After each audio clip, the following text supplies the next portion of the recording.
بسم اللہ الرحمن الرحیم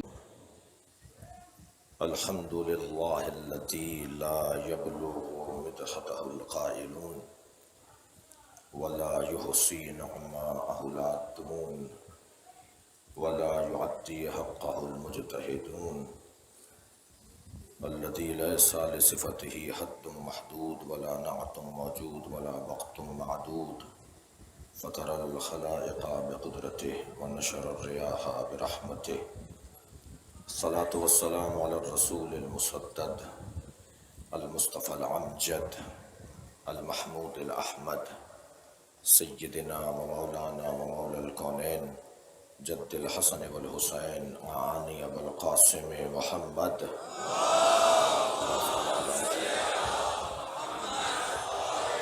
وآله الطيبين الطاهرين المعصومين الذين قال الله إنما يريد الله ليذهب عنكم الرجس أهل البيت ويطهركم تطهيرا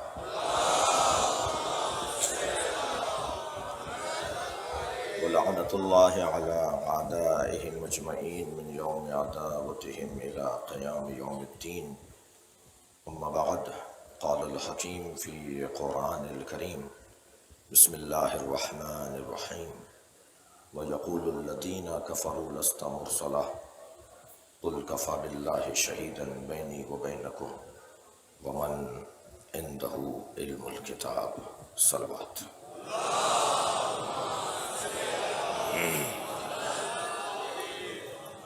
اس پنکھے کا رخ عزاداروں کی طرف کر دو.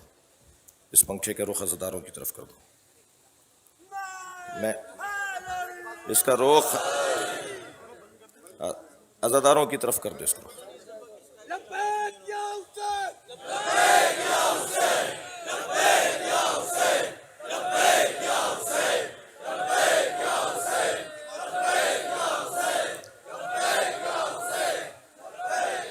سورہ مبارکہ رات کی آخری آیت. پروردگار عالم کا احسان عظیم ہے کہ میں اور آپ جس دروازے پر بیٹھے ہیں اس سے اچھا دروازہ نہیں ہے.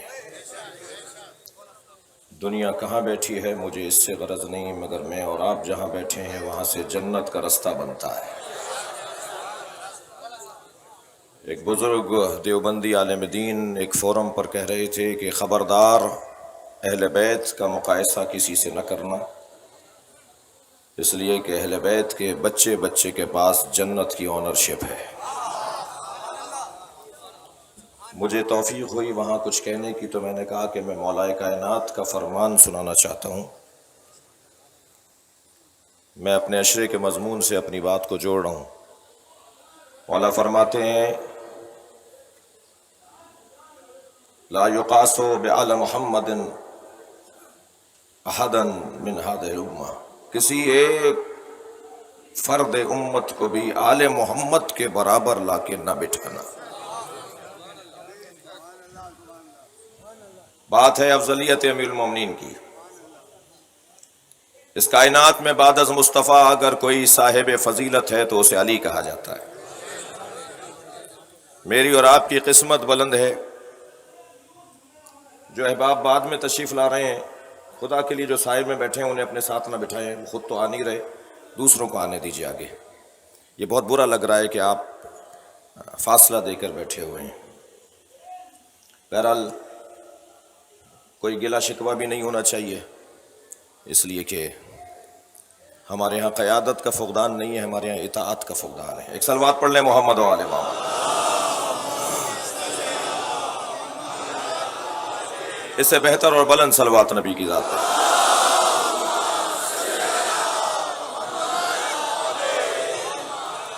شکریہ جو پھر سن کے تھوڑا سا آگے آئے ہیں، ان کے لیے ان کا بھی شکریہ، اور جو نہیں آ رہے ہیں ان کا بھی شکریہ.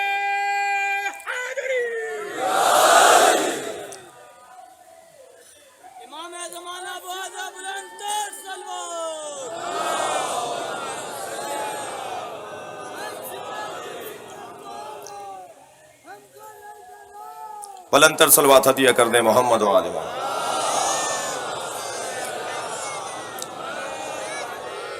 آج 9 محرم ہے. آج کا دن بہت ہمارے لیے اہم ہے. سارا سال ایک طرف بلکہ ساری زندگی ایک طرف، اور تاسوعہ اور عاشورہ ایک طرف، 9 اور 10 محرم ایک طرف. بات یہ تھی، بحث یہ تھی گزشتہ دنوں میں کہ مولا کائنات کو اللہ نے اس کائنات میں افضل ترین وجود قرار دیا ہے. سال گزشتہ ایک نجی رسانے پر بحث چھڑی کہ مولا انبیاء کرام سے افضل ہیں، تو ایک بزرگوار نے فرمایا کہ یہ توہین انبیاء ہے، اور ہمارے بولنے والے مولانا پر راولپنڈی میں ایک FIR بھی کٹ گئی. ہم نے اس وقت میں جو جواب دیا تھا اور تمام پاکستان کے ذاکرین سے گزارش کی تھی کہ اس سال محرم کا عنوان افضلیت امیر المومنین قرار دو. ہمارے نزدیک مولا علی بعد از سرکار دو جہاں تمام کائنات میں افضل ہیں. علی مولا تمام انبیاء سے افضل ہیں. علماء متقدمین میں، ہمارے علماء متقدمین میں بحث تھی کہ اولو العزم پیغمبروں سے افضل ہیں یا نہیں، وہ بحث تھی، لیکن آج کے تمام علماء اس بات کے اوپر متفق ہیں. ہم نے مولانا کو کہا تھا کہ ان سے کہہ دیجئے کہ اگر یہ کہنا کہ مولا علی تمام انبیاء سے افضل ہیں یہ توہین انبیاء ہے، بقول مولانا فلاں کے اگر یہ توہین انبیاء ہے تو یہ کہنا کہ حضرت ابو بکر مولا علی سے افضل ہیں یہ اہل بیت کی توہین ہے.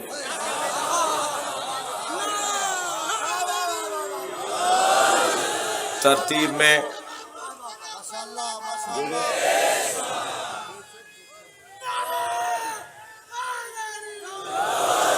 مولا کائنات کی افضلیت کی بحث خاص طور پر اہل سنت تفضیلی مسلمانوں کا عنوان ہی یہ ہے. اہل سنت میں ایک بہت بڑا طبقہ ہے کہ جو تفضیلی مسلمان کہلاتا ہے، اور تفضیلی مسلمان، تفضیلی سنی انہیں کہا جاتا ہے کہ جو بعد از نبی مولا علی کی فضیلت کے قائل ہوں. ہندوستان میں یوم حسین ہو رہا تھا، خواجہ نظام الدین ثانی دہلی والی درگاہ کے سجادہ نشین، گدی نشین یوم حسین سے خطاب کرنے آئے. مجمع شیعوں کا تھا، خطیب اہل سنت کے تھے. مجمع میں انہوں نے خطاب کا عنوان یہ قرار دیا کہ میں مولا علی کی فضیلت کا قائل ہوں، تفضیلی سنی ہوں. اور تفضیلی سنی اسے کہتے ہیں جو بعد از نبی مولا علی کو تمام کائنات میں افضل مانتا ہو. اور فرمانے لگے سنو، ترتیبیں دو طرح کی ہیں، ایک ترتیب خلافت ہے اور ایک ترتیب فضیلت ہے. علی ترتیب خلافت میں چوتھے ہیں مگر ترتیب فضیلت میں پہلے ہیں. تو مجمع میں سے ایک صاحب کھڑے ہو گئے، کہنے لگے خواجہ صاحب بات سمجھ میں نہیں آ رہی، جو ترتیب فضیلت میں پہلا ہو اسے ترتیب خلافت میں بھی پہلا ہونا چاہیے. تو الجھ کے کہنے لگے 1,23,999 پیغمبروں کے بعد آنے والا پہلا سمجھ میں آتا ہے؟ صلوات پڑھیں گے محمد و آل محمد.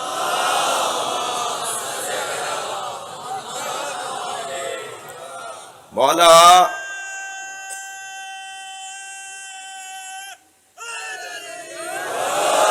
یہ ضروری نہیں ہے جو بعد میں آئے وہ فضیلت میں کم ہو، جو پہلے آئے وہ فضیلت میں زیادہ ہو. یہ دلائل ہیں تفضیلی سنی مسلمانوں کے. سرکار دو جہاں کو اللہ نے سب سے پہلے بنایا تھا، بھیجا سب سے آخر میں ہے. بعد میں آنا، قرآن بعد میں آئی ہے یا تورات بعد میں آئی ہے؟ قرآن مجید بعد میں نازل کی گئی کتاب ہے. تو یہ کوئی دلیل نہیں ہوگی. جناب رحمانی صاحب تشریف فرمائے، اہل سنت کی نمائندگی ہو رہی ہے.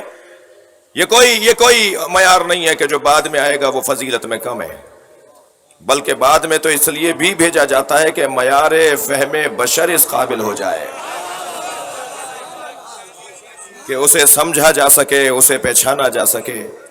لوگ تو اس قابل ہو جائیں کہ علی کو سمجھ سکیں.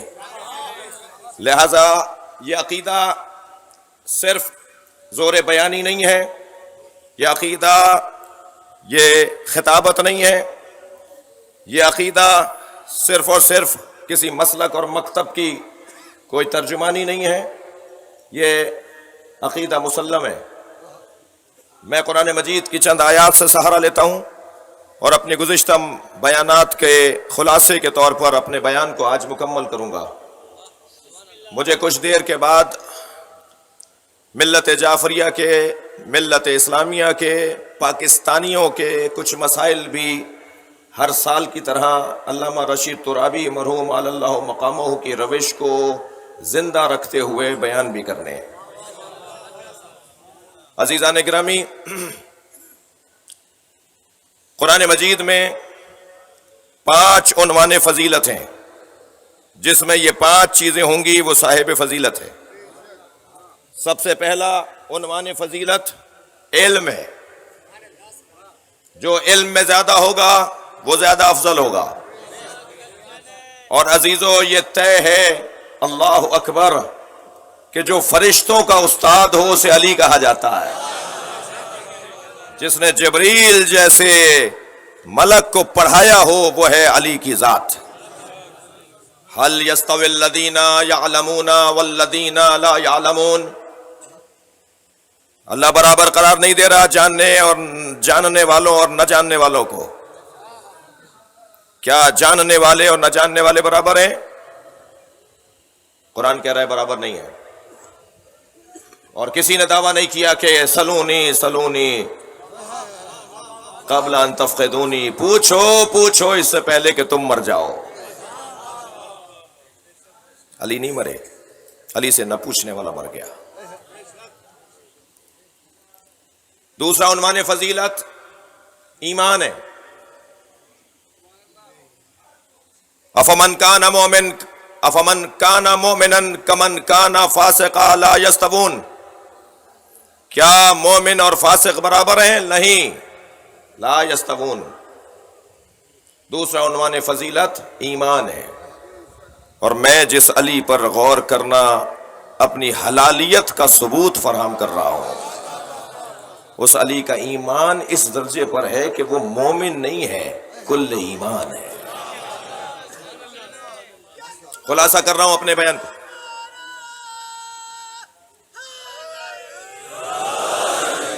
کیا مومن اور فاسق برابر ہیں؟ یقیناً مومن اور فاسق برابر نہیں ہے۔ تیسرا عنوان فضیلت تقوی۔ علم ایمان لاتا ہے، ایمان تقوی لاتا ہے۔ قرآن کی آیات ذرا ڈھونڈیے، نکالیے، فہرست بنائیے۔ یا ایھا الذین آمنوا اتقوا اللہ، یا ایھا الذین آمنوا اتقوا اللہ حق تقاتہ، یا ایھا الذین آمنوا اتقوا اللہ وکونوا مع الصادقین۔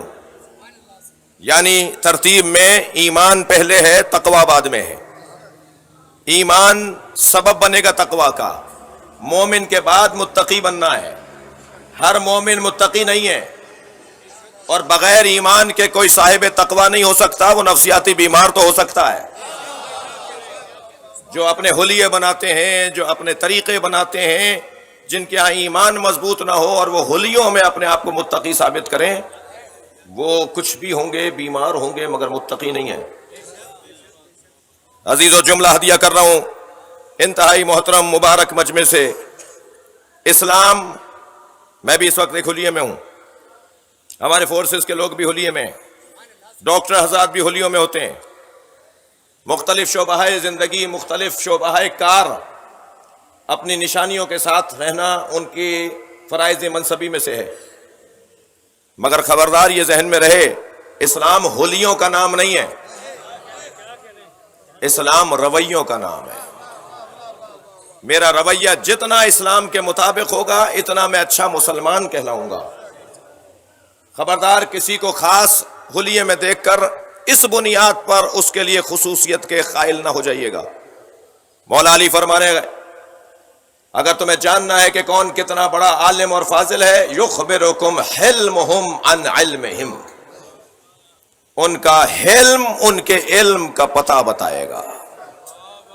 دقت چاہوں گا، تیسرا عنوان فضیلت تقوی ہے، وہ زیادہ بافضیلت ہے جو زیادہ متقی ہے۔ آیت سورہ حجرات، انا اکرمکم عند اللہ اتقاکم، تم میں اکرم، افضل، اعلی، اولا، اجلا وہ ہے کہ جس کے پاس تقوی ہے۔ چوتھا عنوان فضیلت جہاد ہے۔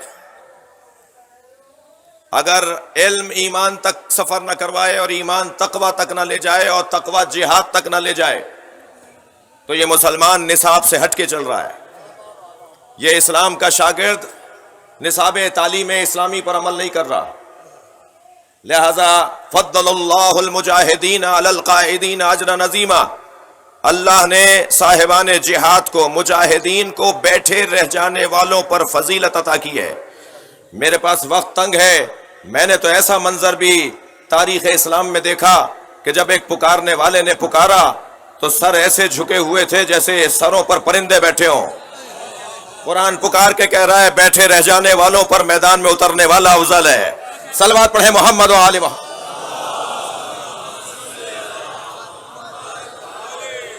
اس سے بلند اور بہتر صلوات نبی کی ذات پہ۔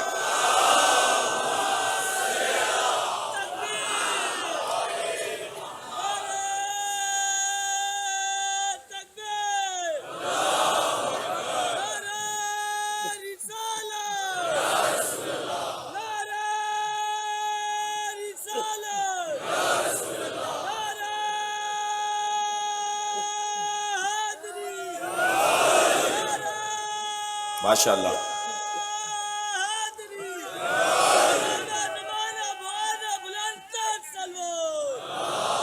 اللہم صل علی محمد وعلی محمد۔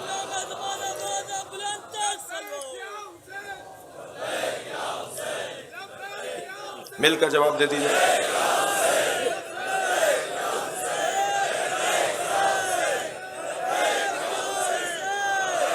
بلند تر صلوات پڑھیں گے محمد وعلی محمد۔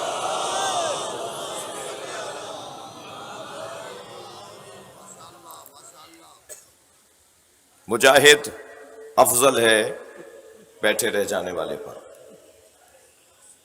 پانچواں عنوان فضیلت فوز و فلاح و کامیابی و رستگاری۔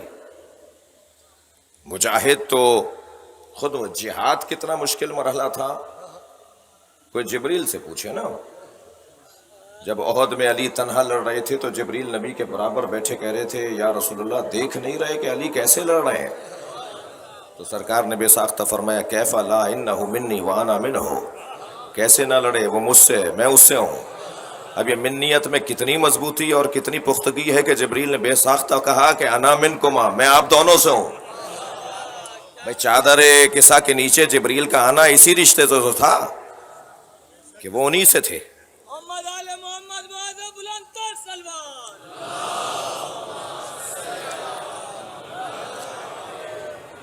مجھے شرم آ رہی ہے، میرے دوست جو سائے میں بیٹھ کے نا اوروں کو بھی روک رہے ہیں، خود تو آ نہیں رہے، اور یہ بیچ میں جو جگہ خالی پڑی ہوئی ہے، خدا کی قسم اگر میرے لیے گنجائش ہوتی تو میں وہاں کے بیٹھ جاتا۔ شرم آ رہی ہے مجھے۔ آگے آئیے، لبیک یا رسول اللہ، لبیک یا حسین کہتے ہوئے آگے آئیے،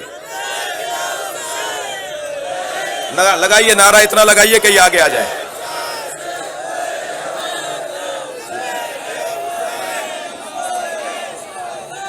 ماشاءاللہ ماشاءاللہ، آفرین، آگے آئیے۔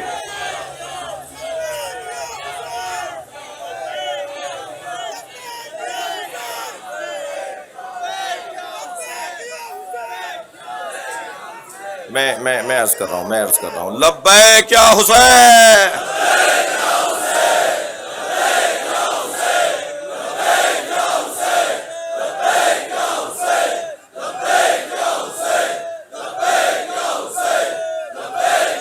ماشاءاللہ ماشاءاللہ۔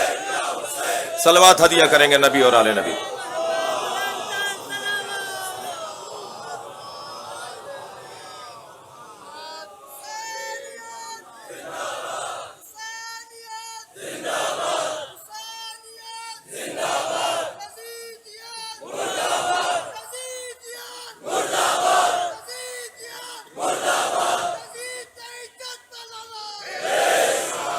فوزو